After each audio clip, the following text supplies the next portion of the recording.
Tukkuguda Srisailam highway future city. అసలు investments ఇక్కడే ఎందుకు చేయాలి, ఆఫ్ కోర్స్ ఎందుకు చేస్తున్నారు? ప్రెజెంట్ ఈ లొకేషన్లో 3 టైప్స్ ఆఫ్ జోన్స్ ఉన్నాయి: residential zone, safe investment zone, future potential zone. So వీటిని బేస్ చేసుకుని ఈ స్టేజ్లో 3 టైప్స్ ఆఫ్ బయర్స్ అయితే ఎంట్రీ ఇవ్వచ్చండి. First, residential buyers. గచ్చిబౌలి హైటెక్ సిటీకి రెగ్యులర్గా ట్రావెల్ చేస్తూ రెసిడెన్షియల్గా సెటిల్ అవ్వాలి అనుకునే వాళ్ళు. వీళ్ళకి అప్రిసియేషన్తో పని లేదు, ఒక ఏరియా రెసిడెన్షియల్గా గ్రో అయి ఉంటే చాలు. Second, safe players.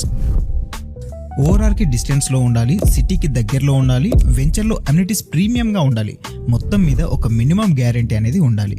వీళ్ళకి రిస్క్ తక్కువే, ఎట్ సేమ్ టైం అప్రిసియేషన్ కూడా మోడరేట్. Third, early believers. వీళ్ళు ఒక ఏరియా గ్రో అవ్వకపోయినా ఫ్యూచర్ పొటెన్షియల్ని నమ్మి ఇన్వెస్ట్ చేస్తారు. వీళ్ళకి రిస్క్ ఎక్కువే, ఎట్ సేమ్ టైం రివార్డ్స్ కూడా ఎక్కువే.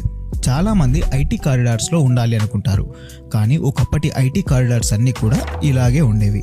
బేసిక్గా చెప్పాలంటే ఇన్వెస్ట్మెంట్ అనేది ఒక లక్ గేమ్ కాదు, ఇది ఒక బిహేవియర్ గేమ్.